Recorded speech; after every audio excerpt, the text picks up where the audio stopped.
I am outside at a place called Oryukdo. Oryukdo means 5 or 6 islands. O means 5, Yuk means 6, Do means island or islands. Oryukdo is located in the Namgu or South District of Busan. It is in Yongho-dong, which translates as Dragon Lake.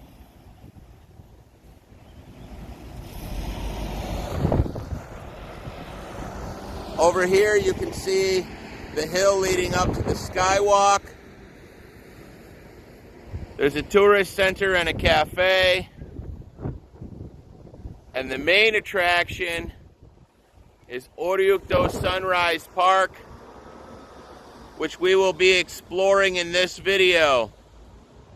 Oryukdo Sunrise Park gives us the best view in Busan.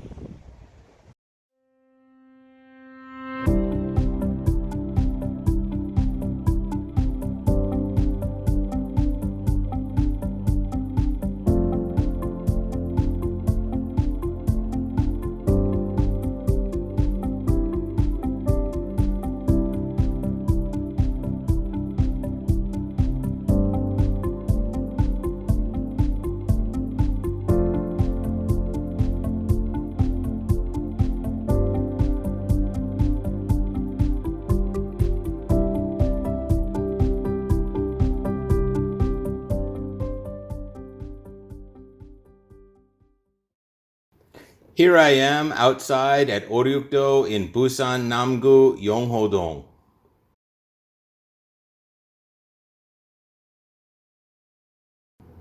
You have your choice of several buses. From Gyeongseongdae, Bugyeongdae, and other places, you can ride the 24, the 27, and the 131. In addition, the village bus number 2 for Busan Namgu, Yongho-dong comes out this way as well.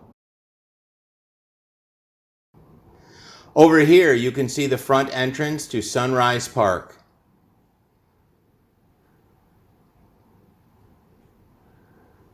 We're coming up to the tourist center and the cafe.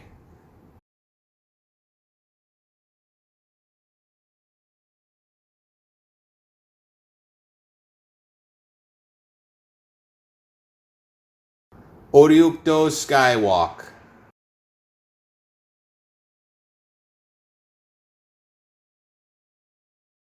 You can see the Skywalk is closed right now because of coronavirus, apparently. Apparently, you might catch coronavirus from walking out on the Skywalk.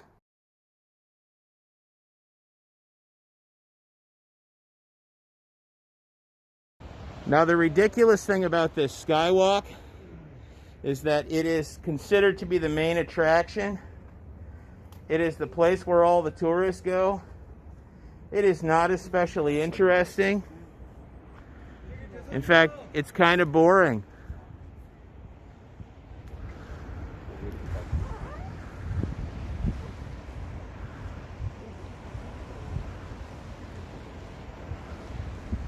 That's it. You just get to walk on a glass walkway. And it's not particularly interesting or impressive.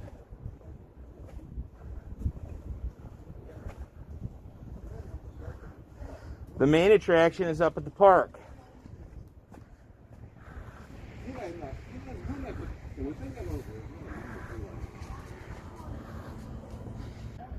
Behold Oryukdo SK View, where I live.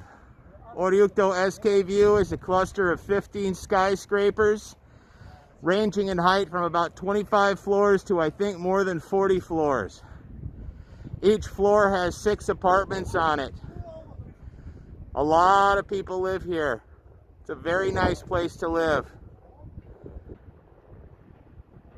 The tourist areas around Busan often have informational signs like this in multiple languages. The large island you can see off in the distance in Korean is called Yeongdo, or Young Island. Do means island. The smaller one here in the foreground is called Jodo. which I believe means Bird Island. I think it also has another name of Garmegisam. Over here, you can start to see the port area of Busan, and there's also a place called Baekumpo. That's where military ships often dock. It's a really lovely location. I'm going to go down these steps to see some other wonderful things here.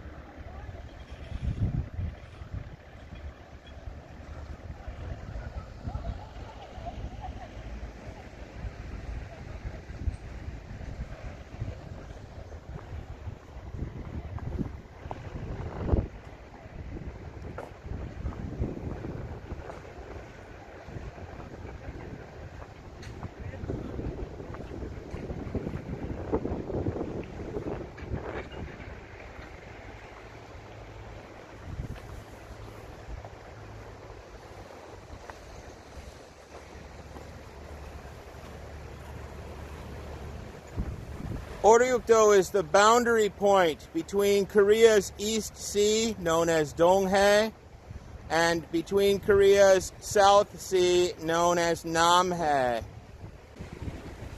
There's an interesting controversy over the English naming of what Koreans call Donghae, or the East Sea.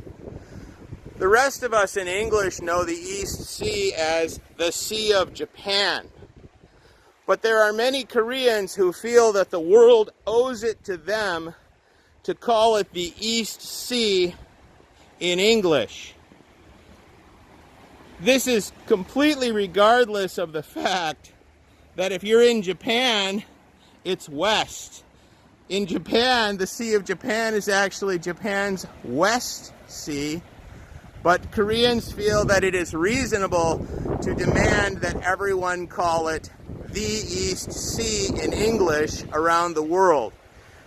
And if you are in Korea, it is to your advantage to simply call it the East Sea, even though that really doesn't make much sense except to some diehard Koreans. Now, the argument isn't actually about making sense, so no matter how reasonable you try to be, or the fact that you explain that the Sea of Japan is west of Japan and it's only east for Korea, that doesn't matter to those people because it is not an argument motivated by reason. It is an argument motivated by long-standing hatred of Japan for Japan's abuses as an empire. In 1910, Japan invaded and conquered Korea and held it as part of the empire until the unconditional surrender in 1945. And Korea was heaped with abuses. The Japanese Empire used Korea for resources, for slave labor, and we even have a history of sexual slavery with the euphemistically named comfort women, which is something that Japan came up with to cover up the fact that what they were really doing is raping children and using little girls as sex slaves.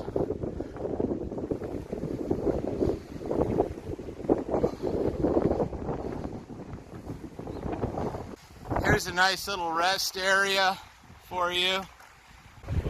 Busan has an amazing series of walking trails known as the Seagull Trails. In Korean, Garmet Gil Seagull Trail. These are footpaths. The entire city of Busan is walkable. The paths are almost always marked. Sometimes you go through urban areas, but mostly they take you up onto the mountains.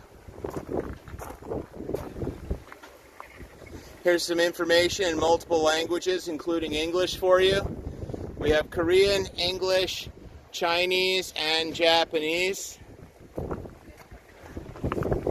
Here's some more information about Garmet Gil and this particular leg of the journey. Now there's something interesting about Oryukdo, because Oryukdo is also the very beginning of what we call the Heparangil, or the East Sea Trail. I'm not sure if the entire trail is finished at this point, but I have walked leg 1, and you can supposedly walk the entire East Sea all the way from this location all the way almost up to the DMZ. So there's supposed to be a walking trail called the Heparangil. However, when I finished leg 1 several years ago, I was actually not able to find any signs marking leg 2 of the trail. So I'm not sure if that's still possible. Something to pay attention to is this beautiful little sign here. Now, you can actually see that there's some fantastic stylization here. What we have on the top is kind of a stylized image of a bird and then a road. So we get the Seagull Road or Seagull Trail, but it also, in a stylized way, spells the first syllable. That actually says gar, as in Garmegi. Garmegi means seagull. This is the Garmet Gil, the Seagull Trail. There's the seagull, the trail, and it actually literally says gal. It's a beautiful symbol. Sometimes when you're walking in the city and you think you've lost the trail, you'll find this spray painted on the sidewalks. You'll also find lots of signage around. Some areas are marked better than others.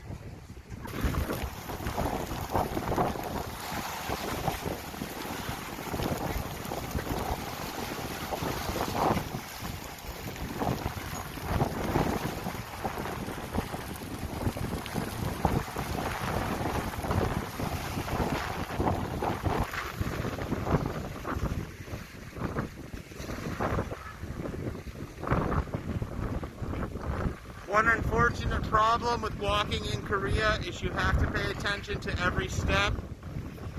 I have been walking on sidewalks on the street and looking around, not looking at where each step was going, and wound up stepping into a small hole where a stone was missing and twisting my ankle. It is very easy to accidentally get injured in this city if you do not pay attention to every point where your foot is going to go.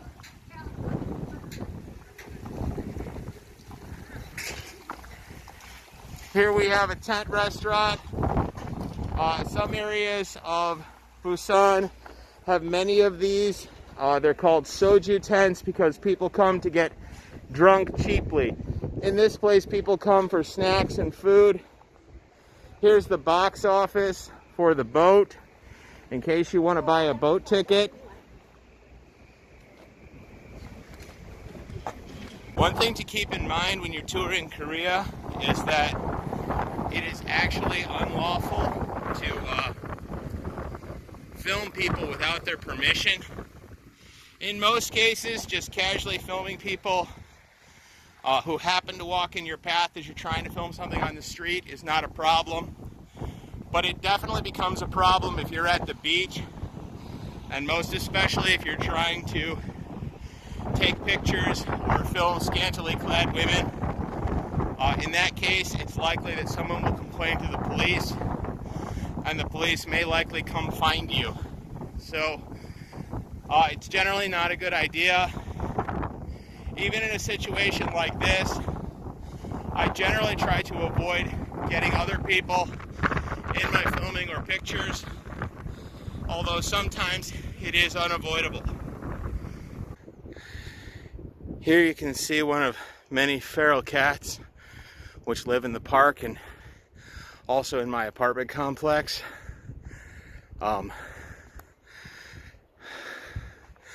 We do not have a rodent problem here. The feral cats take care of it. Here's a map of Sunrise Park itself. It is unfortunately only in Korean.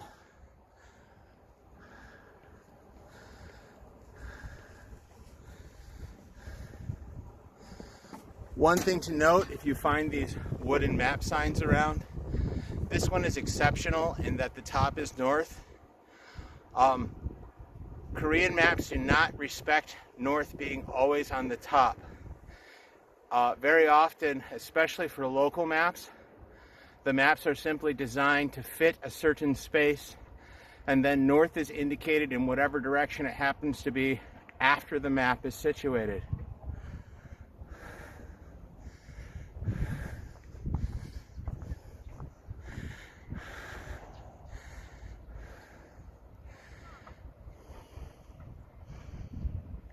This is not the best view yet. When they first put this pond in, my family and I came up here and there were thousands of frogs and tadpoles, so we lovingly started referring to this place as the Frog Pond. Unfortunately, I'm not sure what happened, but I don't think the frogs made it. That was maybe 8 years ago, and we haven't seen the frogs or the tadpoles since then.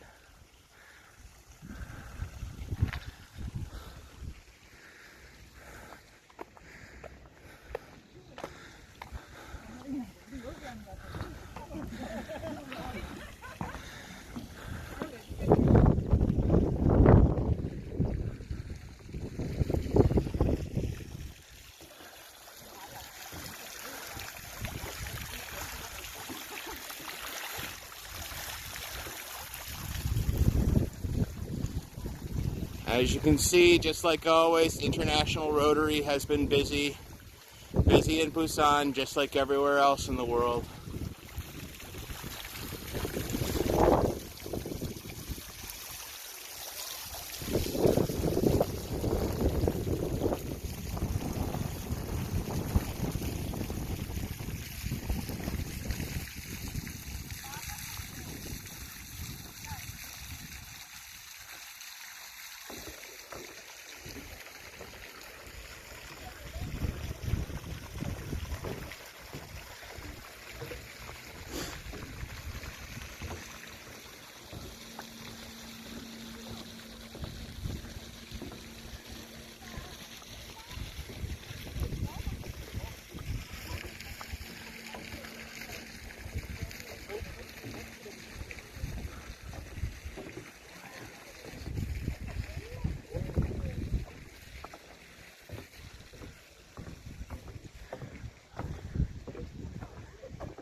Now there are two ways up to the upper view. This trail will go up a bunch of steps and some nice railing, but it's very popular and I'm trying to maintain social distancing. It is also not my favorite way to go up there, so I'm going to take a different route to get up to the best view in Oryukdo. Here we are coming up on the bridge and the water wheel.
And here we are at my favorite method of getting up to the top of the park.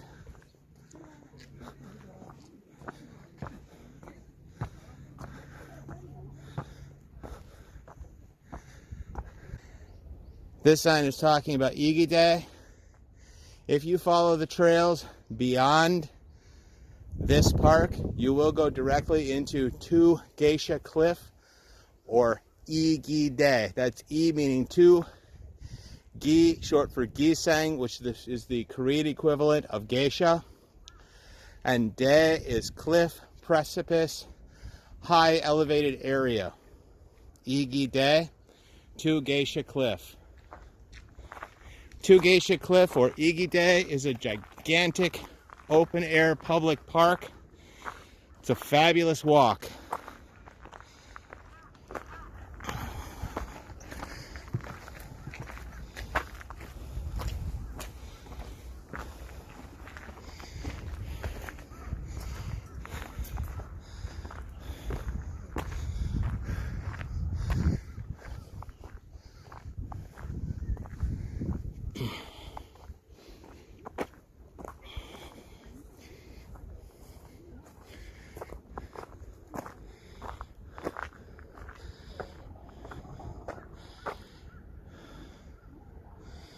The Igide Coastal Walk is 3.6 kilometers.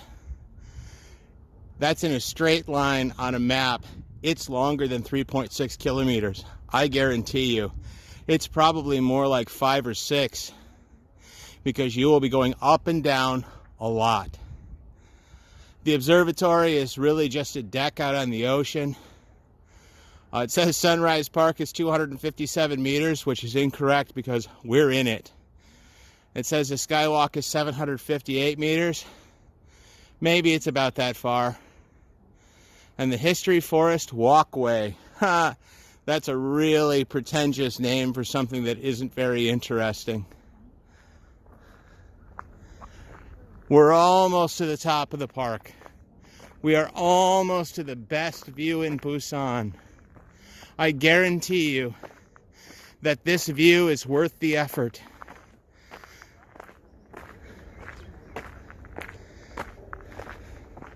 We just have to make it over to that deck right up there in front of us.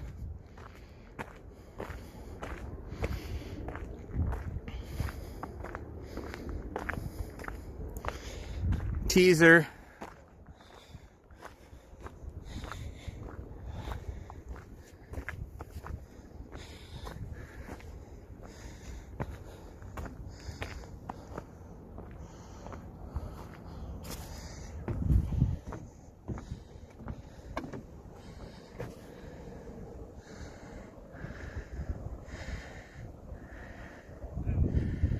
Here we go. The best view in Busan.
We have one of these things too.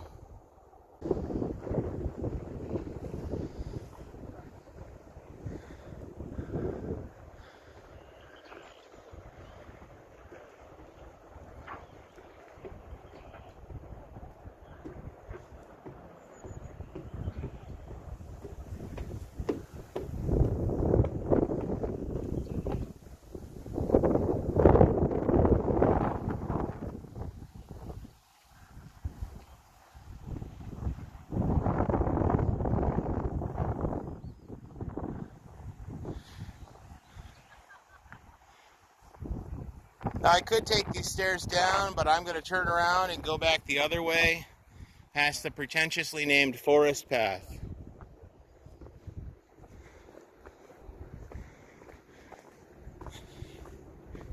Actually, I think I'll take this path up a little bit just to show you the choices that you have, because it's a very short walk up here.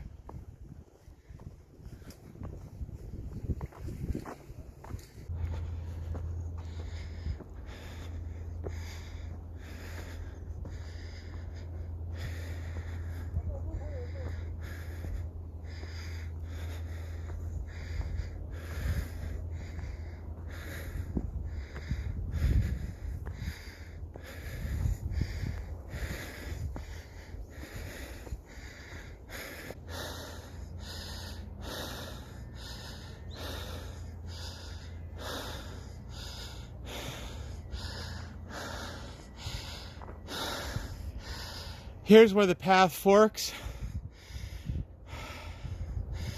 You can go past the military base to the left. All the way to the left should take us down into the pretentiously named forest pathway. On the far right, this will take us on the Igide Coastal Walk. If you were here for the first time and you were willing to continue, I would recommend going right. I also recommend bringing several liters of water with you. There is nowhere along this path to get a beverage unless you know exactly what you're doing. Maybe 2 or 3 kilometers in, there's a place to get a beer if you're lucky. But pack your water. Be ready for that. It's a great walk, but we're not going to go on that journey today. I'm going to go to the far left. We will not be going into Igide today.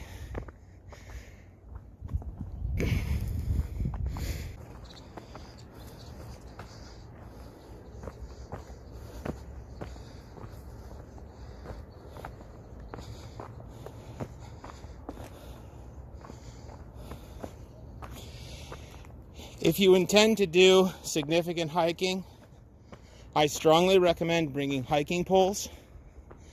Going up the mountains is not difficult. Coming down can be very dangerous. If it is dry,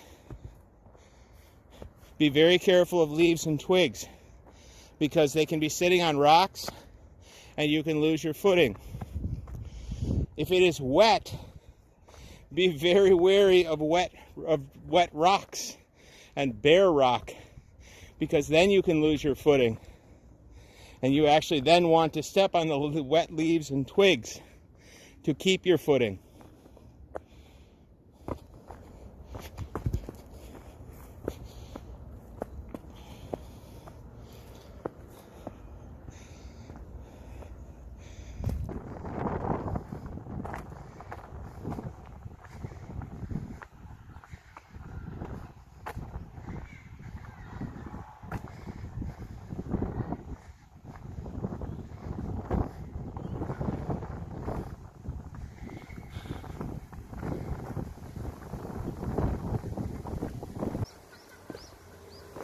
And here we are, coming out at the back gate of Oryukdo Skywalk.